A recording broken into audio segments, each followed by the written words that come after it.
अस्सलाम वालेकुम, मैं हूं सईद अवान। आज आप देख रहे हैं जी एक पेरीडॉट का पीस जो कि 15.22 कैरेट में है। बहुत ही अच्छे लस्टर में है, बहुत अच्छे कलर में है, बहुत अच्छी कटिंग में। और 15 कैरेट पेरीडॉट में बहुत बड़ा अदद तस्वर किया जाता है और रेट इसका दूसरे जो छोटे पेरीडॉट के पीस होते हैं उनसे कई गुना ज़्यादा होता है। मतलब दूसरा पीस अगर आपको 2,000-3,000 पर कैरेट मिलता है तो ये 15-20,000-30,000 पर कैरेट कम से कम ये मिलता है।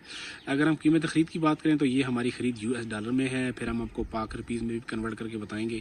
तो इस तरह का पीस जो हम बाहर इंटरनेशनल मार्केट में सेल करते हैं वो है जी $100 पर कैरेट, 100 US डॉलर, यानी कि $1,500 इसकी टोटल आप प्राइस डिमांड कर सकते हैं। कोई आपको ये नहीं बोलेगा इंटरनेशनल क्लाइंट के ये प्राइस ज़्यादा है, नॉर्मल है। 100-200 डॉलर आपसे कम भी करवा भी लेगा, लेकिन फिर भी $1,500 कोई ज़्यादा अमाउंट नहीं है इसमें, ठीक है।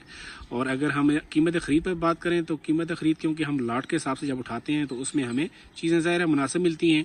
तो राउंड अबाउट 60 से 70 US डॉलर पर कैरेट तक हमारी ख़रीद बनती है। अगर जनरली मैं अगर आपको बताऊं कि मेरी इसकी क्या इसकी स्टोन की प्राइस हो सकती है लोकली, तो ये 2.5 से 3 लाख रुपए का ये इस वक्त ये स्टोन बनता है, कम से कम भी, ठीक है। तो बहुत अच्छा पीस है, कटिंग आपके सामने है। और 15 कैरेट में अगर पेरीडॉट बहुत अच्छा तस्वर किया जाता है, बहुत बड़ा अदद होता है ये, ठीक है, पेरीडॉट में। उम्मीद है ये वीडियो आपको अच्छी लगी होगी। मिलते हैं आने वाली आप न्यू वीडियो में, तब तक अपना ख्याल रखें। अल्लाह हाफिज़।